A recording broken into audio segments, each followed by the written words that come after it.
Assalamualaikum warahmatullahi wabarakatuh. Perkenalkan, nama saya Roni Jailani dengan NPM 247002111066 dari jurusan Teknik Elektro. Di sini saya akan membuat video review jenis tanah dan juga pentanahan yang tepat dengan jenis elektroda yang tepat untuk petanahan yang cocok untuk di sekitar rumah saya.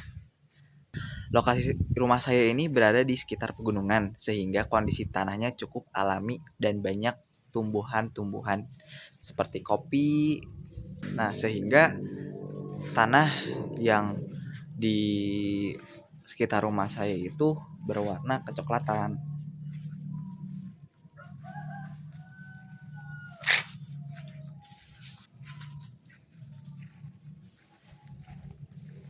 Nah, tanah di rumah saya ini berwarna kecoklatan seperti ini. Di sini warna itu kecoklatan, karakteristiknya itu lembab dan mudah menggumpal dalam genggaman, sehingga tanah ini mengandung banyak bahan organik dari sisa-sisa tanaman di kebun, contohnya dari daun, dari buah yang berjatuhan. Seperti daun di sini banyak daun kayak daun kopi, terus ada daun belimbing seperti itu. Nah, berdasarkan ciri-ciri tadi gitu, untuk jenis tanah pada tanah di sekitar rumah saya ini termasuknya tanah liat atau tanah lempung, di mana jenis tanah ini biasanya memiliki tahanan jenis tanah sekitar 60 sampai 100 ohm per meter seperti itu. Tanah ini dengan kondisi lembab ya, umumnya memiliki nilai tanah yang lebih rendah sehingga cukup baik untuk sistem pentanahan. Terus ada beberapa faktor mempengaruhi nilai tahanan tanah di daerah lainnya, diantaranya kandungan air, terus ada kandungan bahan organik dan juga struktur tanahnya seperti apa. Nah, tanah di area kebun biasanya memiliki kadar air yang cukup tinggi sehingga dapat bantu menurunkan tahanan untuk pentanahan.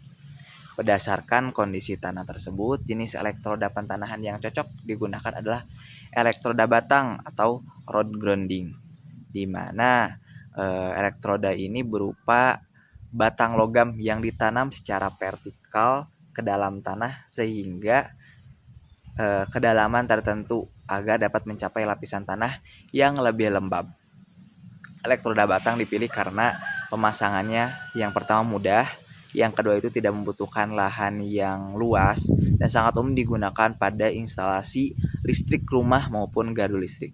Biasanya elektroda ini memiliki panjang 2 sampai 3 meter agar nilai tahanan pentanahannya yang lebih baik. Dari analisis tersebut dapat disimpulkan bahwa kondisi tanah di sekitar rumah saya berupa tanah lempung atau tanah liat yang cukup baik untuk sistem pentanahan. Dan elektroda batang merupakan jenis elektroda yang paling sesuai digunakan pada kondisi tanah tersebut.